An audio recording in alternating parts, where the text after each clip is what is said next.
اللهم صل وسلم على سيدنا محمد وعلى آل سيدنا محمد.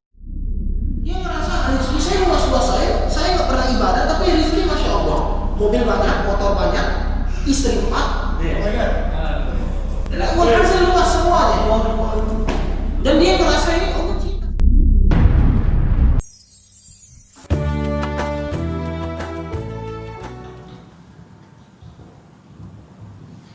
Assalamualaikum warahmatullahi wabarakatuh. Waalaikumsalam warahmatullahi wabarakatuh. Alhamdulillah, alhamdulillah, wassalatu wassalamu ala asyrafil anbiya'i wal mursalin wa ala alihi washabihi ajma'in wa ta'ala wa ta'ala wa ibadah wa istifadah wa tadhakkur wa tadhkir wa naf'a wa intifa' wa hatta la tamassuki bi kitabillah wa sunnati rasulih wa da'wati ila al-huda wa dalalati al-khair wa ishrah li sadri wa yassir li amri wa ahlul 'uqdatan min lisani yafqahu qawli bi jahi nabi wa alihi amma ba'd.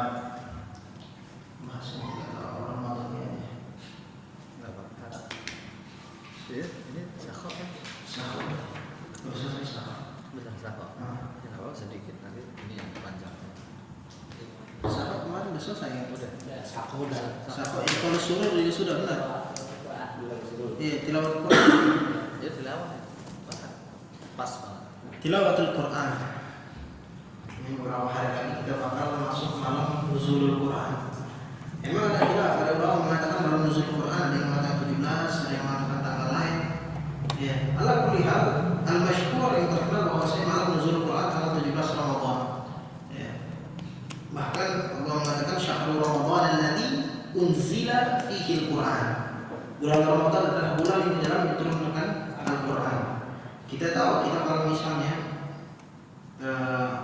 bulan tersebut adalah bulan atau ada hari tanggal pernikahan kita atau tanggal ulang tahun kita bakal membuat perayaan yang luar biasa, yang prepare-nya juga luar biasa.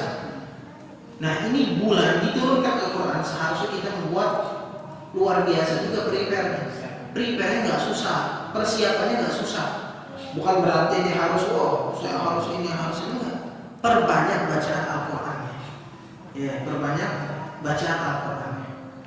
Maka di sini disebutkan termasuk perkara yang dapat menolong kita adalah kathratu tilawatil Quran, memperbanyak membaca Al-Quran. Bagaimana tidak, setiap huruf diganjar sama Allah 10 kebaikan. Itu di bulan yang biasa. Ya, di bulan yang biasa. Kalau khusus di bulan Ramadan, setiap amalan dilipat gandakan sama Allah. Dan Nabi Muhammad mengatakan la aqulu alif lam mim harfun. Aku enggak pernah mengatakan alif lam mim itu satu huruf. Tapi kata Nabi Muhammad alif harfun wa lam harfun wa mim harfun. Alif lam mim dari 3 huruf. Bagaimana kalau kita baca 1 halaman? Bagaimana kalau kita baca 2 halaman? Bagaimana 1 juz? Mungkin di antara kita merasa beban menghafalkan Al-Quran di Ramadan. Masya Allah, di kita ini udah banyak dipermudah oleh orang zaman sekarang, dibagi-bagi. Setiap sholat 2 halaman, setiap sholat 2 halaman. Sebenarnya kalau misal alasan kita mengatakan, waduh nggak ada waktu, nggak bisa. Sekarang udah pada di rumah, ya. Banyakan di rumah, oke lah yang masih kerja di luar, tapi banyakan di rumah. Jadi jangan sampai bulan Ramadan yang seharusnya kita memperbanyak bacaan Al-Quran malah menyibukkan kita dengan hal yang seharusnya tidak kita lakukan. Jangan sampai kita menyesal dan dikatakan oleh Muhammad orang yang celaka masuk bulan Ramadan tapi tidak diampunkan dosanya oleh Allah. Dan yang kedua yang menolong kita adalah memperbanyak zikrullah. Bahkan dikatakan orang kalau misalnya sumpah ada masalah, itu tandanya dia kurang zikir kepada Allah. Makanya sering sekali saya bilang, terkadang kita kalau sumpah pada saat baca ratib aja, ratib. Karena dalamnya ada zikir dan itu dari hadis Nabi Muhammad. Baca ratib itu sumpah hilang. Terkadang nggak baca, nyetel doang efeknya, ratib ada, hilang sumpah. Ya, sesuai kata Allah Subhanahu Wa Taala, ala bidzikrillah tatma'innul qulub. Zikir kepada Allah menenangkan hati. Kesumpahan itu gara-gara hati gelisah. Dengan zikir itu hati jadi mantap. Itu baru dengan zikir. Bagaimana dengan Al-Quran Al-Karim? Ya. Maka orang kalau misalnya dia sumpah, itu berarti dia kurang zikir, kurang baca Quran. Kata Habib Al-Habsyi, aku heran gitu dia. pengarang Maulid situ Duror, beliau mengatakan, aku heran orang mengatakan sumpah padahal bersamanya ada Al-Quran. Kayak kita bilang, heran ini orang bilang pusing-pusing padahal di rumahnya ada Panadol, ya ada Bodrek, tinggal makan saja disembuhkan oleh Allah melalui perantara itu obat. Tapi dia pusing seakan-akan gak ada obat di rumahnya. Nah ini di rumahnya dia bilang sumpah, tapi ada obatnya Quran. Tapi dia nggak mau makan itu obat, dia salah sendiri. Nggak usah curhat di Facebook, nggak usah curhat di WhatsApp, sumpah. Di status di Instagram. Iya. Wassalatu ala Rasulillah sallallahu alaihi wasallam, dan salawat kepada Nabi Muhammad. Banyak salawat itu salah satu tanda orang diampunkan oleh Allah. Orang diampunkan oleh Allah dengan memperbanyak salawat kepada Nabi Muhammad. Ada dosa, ada permasalahan, tawasul dengan Nabi Muhammad SAW melalui salawat dipermudah hajatnya, kesulitan disingkap oleh Allah. Dengan salawat. Sayangnya kita ini lidah kita susah membaca Quran, musik itu berat di lidah. Tapi kalau nyanyi pakai orang, enak banget rasanya. Enteng, apalagi ghibah, manis banget. Mungkin di antara kita kalau bisa baca Qurannya, hizib bareng-bareng sama teman biasa nongkrong bareng baca Quran keliling. Kayak apa namanya tadarus Quran kayak gitu. Salaman. Janjinya mungkin seperempat juz. Enggak tahu ini nambah. Sumpah gitu. Wah, kok nambah sih? Udah deh, cukup dah. Tapi syok, itu baru 15 menit. Kalau ghibah kurang, wah belum tuh ada lagi tuh orang nyambung lagi. Ajar demen banget. Itu ada salah satu ustaz di Palembang, namanya Ustaz Taufik Asnuri. Allah yarham, beliau meninggal baru-baru ini. Itu beliau bilang, tahu nggak kenapa kita ini yang namanya ibadah itu malas? Kenapa ibadah kita ini malas? Karena kita ini nggak dikasih kontan sama Allah dan kita nggak melihat. Kalau ibadah yang kita lakukan kontan dan juga kita melihat, semangat orang. Maksiat langsung diazab oleh Allah. Langsung orang nggak berani. Sampai beliau mengatakan, orang kalau ghibah, pertengahan lagi ghibah, tiba-tiba tulis, nggak kedengeran. Nggak berani orang. Nonton di HP-nya yang nggak benar, tiba-tiba langsung buta. Kenapa nih burung-burung ya? Nggak jadi deh. Kalau bisa langsung. Tapi Allah nggak kasih kontan. Buat apa? Lihat dulu aku untuk diuji. Kita ujian, nggak langsung dikasih nilai, ditunggu dulu kita kerjain. Nilai nggak langsung. Ntar pada sebagai rapat melihat, nggak naik kelas, ini. Biar tahu nih kesalahan lu di sini nih.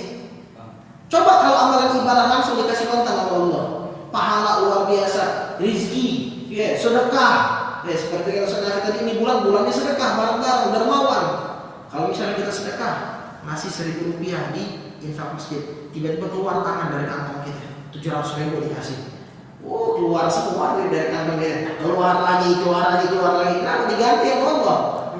Tapi nggak dikasih secara langsung. Mungkin kalau kita di Peko masih 3 juta dia langsung. Setiap gajian dikeluarin nama dia biar double. Mungkin nggak dikasih. Subhanallah. La ilaha illallah. Wa mulazama majalis al-ilm, dan selalu duduk di majelis ilmu dan juga majelis zikir, dan selalu menjaga dari sholat berjamaah. Ini semua sudah kita jelaskan di sebelumnya. Dan selain dari itu adalah termasuk daripada sifat-sifat yang terpuji. Turidu min dawami 'alaiha mahabbatullah. Orang yang selalu mendawamkan ini, dia akan mendapatkan daripada itu adalah cinta kepada Allah dan dicintai oleh Allah. Sehingga semua gerak-geriknya, harakatuhu wa sakanatuhu kulluha fi mardatillah, semuanya di dalam keridhaan Allah. Wa hadha muntaha sa'adah. Nah, kalau pengen tahu kebahagiaan itu apa? Bukan dengan duit. Tapi kebahagiaan kalau semua gerak-gerik kita adalah selalu di bawah naungan keridhaan Allah. Nah, kalau Allah ridha, udah rezeki dapat semua. Allah kalau udah ridha, minta apa dikasih. Kita lihat ulama, kita lihat orang-orang soleh, salafus salihun. Kita lihat para sahabat, nggak ada sumpah, nggak ada duit, nggak sumpah, karena kebahagiaan bukan di duit, tapi bahagia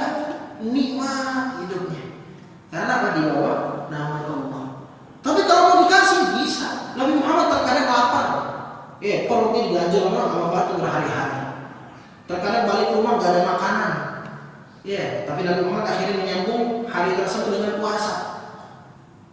Pernah suatu hari Nabi Muhammad pengen dikasih sama Allah apa? Kekayaan. Gak mau Nabi Muhammad. Gak mau. Ya, tapi kebahagiaan luar biasa. Kenapa?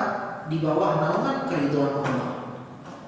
Disebutkan Nabi Muhammad SAW ada hadis qudsi, Allah mengatakan, "Man 'ada li waliyan faqad adantuhu bil harb." Orang yang memusuhi waliku, waliullah, memusuhi para salafus salihun, terlebih memusuhi para sahabat, terlebih memusuhi para ahlul bait Nabi Muhammad yang mereka radhiyallahu anhum wa radu an, telah diridhoi oleh Allah dan Allah pun dan mereka pun ridho sama Allah. Apa janji Allah buat mereka? A'adda lahum jannah. Allah udah janjikan buat mereka surga. Lah sekarang orang zaman now ngatain mereka, membenci mereka. Kedudukan itu apa? Partisipasimu di dalam Islam itu apa? Peranmu itu apa? Nggak ada. Yang ada peranmu di pasar, ya, nggak ada peran di Islam. Baca Quran masih malas, tapi lidah mudah banget untuk ngatain mereka, orang-orang yang telah dijanjikan oleh Allah surga, orang-orang yang telah mendekati dirinya dengan Nabi Muhammad dan dicintai oleh Nabi Muhammad SAW. Itu para sahabat, itu para keluarga Nabi Muhammad. Allah mengatakan, "Man 'ada li waliyan." Orang yang memusuhi waliku faqad adantuhu bil harb. Berarti aku telah bahasa adantuhu, aku telah izinkan dia untuk berperang. Maksudnya ayo perang sama aku, kata Allah. Ini perang sama manusia nggak bisa. Ini perang sama Allah. Soalnya ini tahiyat. Ya, disentil aja, ya, ditiup aja mereka itu udah mati terbang. Tapi Allah mengatakan menerang perang dihidupkan pada saat itu ketika seseorang membenci wali Allah. Tapi lihat, wa ma taqarraba ilayya abdi bi syai'in.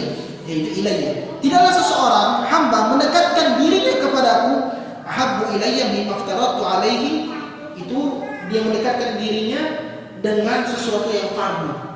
Iya. Itu aku akan cintai, kata Allah Subhanahu wa taala.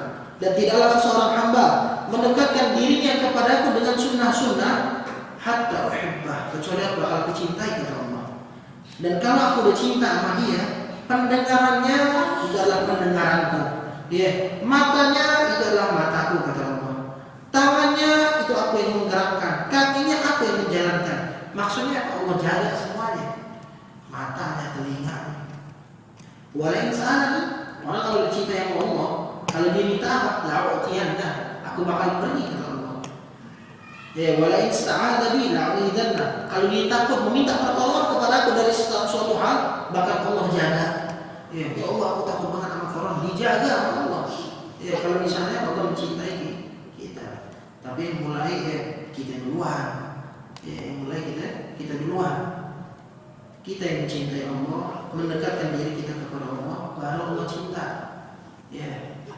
Jangan merasa rezeki datang terus nggak pernah ibadah, wala baca Quran, wala sholat, wala puasa. Orang puasa ini warteg, ya, warteg juga, masya Allah pakai cadar, ya, kakinya dong kelihatan. Nah, dia merasa rezeki saya luas-luas, saya nggak pernah ibadah, tapi rezeki masya Allah, mobil banyak, motor banyak, istri 4, ya. Hasil luas semuanya. Dan dia merasa ini Allah cinta sama saya. Enggak, itu bukan Allah cinta. Istidraj, Allah umur ente. Ya, dikasih. Intinya buat apa? Buat mencelakakanmu.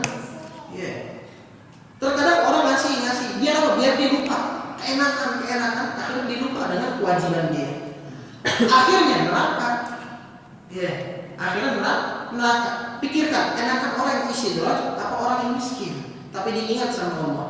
Istidraj kalau luhur tapi Allah azab, di dunia enak, nampaknya enak. Tapi orang yang miskin, dia selalu ingat Allah, ya Allah, minta. Di akhirat dia dapat enak. Ya. Maka dikatakan dunia sijnul mukmin. Dunia ini seakan-akan penjara orang mukmin. Ya, wajannatul kafir. Dan juga seakan-akan surganya orang yang tidak beriman kepada Allah. La ilaha illallah Muhammadur Rasulullah sallallahu alaihi wasallam. Wa minal munjiyat, dan termasuk yang perkara yang bisa menolong kita juga adalah husnul muasyarah. Bergaul ya dengan budi pekerti yang mulia dengan akhlak ya. Pergaulan yang baik, husnul muasyarah. Di antaranya adalah berinteraksi, muasyarah interaksi. Berinteraksi kepada kedua orang tua. Kata Nabi Muhammad SAW, man barra walidayhi, orang yang berbakti kepada kedua orang tuanya, tubalah, beruntung dia. Zadallahu fi umrih, Allah tambah umurnya. Ya. Bahkan disebutkan orang kalau misalnya pengen rezeki lancar, ya, berbakti kepada kedua orang tua. Dan intisari kesuksesan seseorang itu bagaimana kesuksesan dia di dalam berbakti kepada kedua orang tua. Dia nggak berbakti, dia orang tua durhaka, orang tua minta duit nggak dikasih sama dia, ya, orang susah. Syukur beberapa kali seseorang, dan banyak cerita seperti itu. Setiap kali dia ngasih duit ke orang tua, rezeki nambah banyak. Ada aja setelah itu. Ya, coba deh. Kasih walaupun nggak harus banyak. Orang tua pun tahu kemampuan itu segimana. Ya, kita kasih. Ada gaji, ya 3 juta, 2 juta, kasih 100.000 ke orang tua. Syukur, ini bakal dapatkan kenikmatan lebih banyak setelah itu. Ya, pasti dijamin. Yang jamin bukan saya, Rasulullah. Ya. Bahkan jangan pernah dirasa kalau orang tua minta ini nggak kasih. Ya. Dan kalau orang tua misal merampas, misal harta itu diambil sama orang tua ini, boleh. Atau malu kali abi, kata Nabi Muhammad. Engkau dan harta itu kepemilikan ayahmu. Ya. Tapi nggak mungkin lah seseorang ayah, orang tua yang cinta sama kita merampas harta kita, enggak. Tapi pada saat mereka butuh, mereka ngomong. Lah kita masih nggak peka. Ya, udah diminta masih nggak peka. La ilaha illallah Muhammadur Rasulullah. Dan terkadang kita kurang ajar. Pada saat mereka butuh sama kita marah-marah. Ya, mereka nelpon kita marah-marah. Saya lagi sibuk, saya lagi ini. Dan lihat orang-orang kayak gitu pada saat orang tua yang meninggal gigit jari. Sampai ada ulama mengatakan orang kalau misalnya orang tuanya meninggal, ya, ketenangan dalam hati nggak bakal ditemukan, hilang sebenarnya. Ya, ketenangan di dalam hati ini bakal hilang. Kenapa? Karena orang tuanya udah nggak ada. Surga udah nggak ada lagi. Di mencari surga yang termudah di mana? Di orang tua. Tapi ini nggak ada lagi. Ya. Kalau Sallallahu Alaihi Wasallam, Rasulullah berkata, "Man asbaha murdiyan li abawayhi," barang siapa yang menjadi dirinya tersebut orang yang diridhoi oleh kedua orang tuanya, asbaha lahu baban, maka dia akan dibukakan oleh Allah Subhanahu Wa Taala 2 pintu menuju ke surga Allah. Ini bagaimana lagi? Wa man amsa fa mithlu dzalik wa in kana wahidan fa wahidan. Dan kalau misal di sore hari, ya, asbah itu menjadi di pagi hari. Tapi kalau amsa di sore hari. Kalau dia di sore hari tetap diridhoi sama kedua orang tuanya. Orang tuanya demen sama dia, cinta sama dia. Tapi dia cuma apa? Meridhoi salah satu dari mereka. Maka kata Nabi Muhammad, wa in kana wahidan fa wahidan. Kalau dia cuma, ya, yang ridho sama dia cuma bapaknya, ibunya marah sama dia. Mungkin dia durhaka sama ibu, taat sama bapak. Kan ada orang kayak gitu, karena takut sama bapak, dia taat sama bapaknya. Sama ibu kurang ajarnya, kalau dia bilang menjadi. Kalau kayak gitu tetap dapat surga, tetap dapat pintu surga cuma 1. Ya, wa in kana wahidan fa wahidan. Ya, wa in zalama, walaupun kedua orang tuamu itu zalim kepada engkau. Ya, tetap kita harus tetap berbakti kepada mereka, mencari keridhaan mereka. Wa asbah muskhitan li abawayhi. Tapi kalau misal orang di pagi hari orang tuanya murka sama dia, maka dia akan dibukakan oleh Allah Subhanahu Wa Taala pintu menuju neraka, 2 pintu. Dan kalau di sore hari kayak gitu, sama Allah bukakan 2 pintu neraka. Tapi kalau misal salah satu doang yang murka sama dia, ya, kayak tadi bapaknya ridho sama dia, ibunya murka sama dia karena durhaka, berarti dibukakan 1 pintu surga, 1 pintu neraka. Ya. Wa in zalama. 3 kali Nabi Muhammad mengatakan walaupun mereka zalim. Nabi Muhammad mengatakan al-jannah tahta aqdamil ummahat. Surga berada di bawah telapak kaki ibu. Syuf, berapa kali ada sahabat pada saat pengen jihad, pada saat pengen minta doa, apa kata Nabi Muhammad SAW? Balik ke ibumu. Ya. Fa fihi ma fajahid, kata Nabi Muhammad. Ada sahabat pengen perang, Ditanya oleh Nabi Muhammad, ibu orang tuamu masih ada nggak? Masih ya Rasulullah. Apa kata Nabi Muhammad? Fafihi ma fajahid. Itu mau jihad, tuh orang tuamu jihad sama orang tuamu. Taat, ngurusin orang tuanya. Nyari doa, ini nyari doa ke ulama. Berapa banyak? Di antara Habib Salim Syafii. Seringkali pada saat nanya, ini masih ada orang tua nggak? Masih. Tanpa sama orang tua lebih makbul daripada saya. Jangan kita merasa, wah ada fulan, ada ulama. Waliullah, mukasyif. Masya Allah, ulama yang soleh banget. Terkenal di dunia. Kita berusaha minta doa sama dia, tapi kita membuat orang tua kita murka. Percuma. Doa dari ulama tersebut turun nggak jadi gara-gara kedurhakaan ini. Jadi percuma. Tapi kalau misalnya orang tuamu ridho kepadamu, ditambah lagi sama doa yang lain, nambah mudah. Jadi percuma kalau misalnya kita menjadikan kedua orang tua kita murka atau kita durhaka kepada kedua orang tua. Nggak manfaat hidup. Hidup nggak manfaat. Mau doa nggak bisa, rezeki sempit. Minta maaf kalau udah nikah nggak bisa lagi. Kami jangan mendapat ilmu. Uwais Al-Qarni kita lihat dapat kedudukan yang luar biasa gara-gara apa? Husnul mu'asyarah biwalidain. Interaksi sama orang tuanya luar biasa. Dia bagi waktunya untuk orang tuanya doang. Ibadah orang tua. Ada waktu buat kerja karena butuh makan. Tapi duit tersebut dia berikan kepada orang tua dan satu lagi dia berikan di jalan Allah. Jadi hidupnya cuma orang tua Allah. Itu aja. Kita lihat kisah daripada cerita Sahih Al-Baqarah, surah Al-Baqarah. Kenapa dibilang Al-Baqarah? Karena pada saat itu sapi dimiliki oleh siapa? Seseorang anak yang berbakti kepada kedua orang tuanya. Itu bilang kayak gini nih, ada orang, saya mau beli apa? Misal beli motor, berapa harga motor? 21 juta. Anak beli 25 ya. Gimana kita kasih nggak? Wah kasih, apalagi dia minta 50, 100 gua kasih. Kalau kita ngasih jualnya cuma 20, dia minta 25. Tapi ini cerita tentang Baqarah ini, sapi. Kita harus tahu, Al-Baqarah itu bukan sapi betina, tapi satu sapi. Seperti dalam bahasa Arab, at-tamratu, kan kurma itu tamar. At-tamratu satu kurma. At-tamar itu banyak kurmanya. Asy-syajaratu satu pohon. Asy-syajar pohon banyak atau al-asjar. Jadi Al-Baqarah itu satu sapi, bukan sapi betina. Enggak semua yang tak marbuto itu adalah perempuan. Seperti orang yang dagang sama Nabi Muhammad, namanya Maisarah. Sering kita dengar. Siapa itu? Laki-laki bukan perempuan. Ada sahabat Tolha, laki-laki. Ubaidah. Jadi enggak semuanya adalah Abu Hurairah. Intinya, akhirnya apa? Ini anak. Pada saat ada seorang malaikat datang, nanya itu jual sapi, berapa? 5, harganya 5 apa bahasa cuma dia dinar 5 dinar. Katanya dia udah ada beli 6 dinar, tapi jangan kasih ke orang tua ente. Kalau gitu nggak apa-apa, satunya buat rokok. Kayak gitu nggak boleh. Tapi ini nggak anak nggak mau, anak tanya orang tua dulu, orang tua mau baru ada jual. Kalau kita mah terserah, yang penting duit orang tua nyampe 5 dinar. Tapi enggak mau berbakti kedua orang tua. Dapat apa? Kedudukan yang tinggi, harta dilipat gandakan oleh Allah. Itu sapi akhirnya dibeli oleh Bani Israel. Misal sapinya misalnya 10 ton, dibeli dengan berapa? Emas 10 ton. Jadi misal beratnya 3 kilo, dibeli dengan emas 3 kilo. Gara-gara berbakti kepada orang tuanya.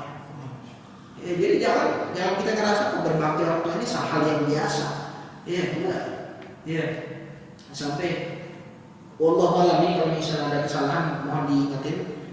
Anak pernah dengar dulu masih kecil pada saat masih ikut majelis, itu pernah dengar Habib Umar bin Khattab yang di Cipayung Umar.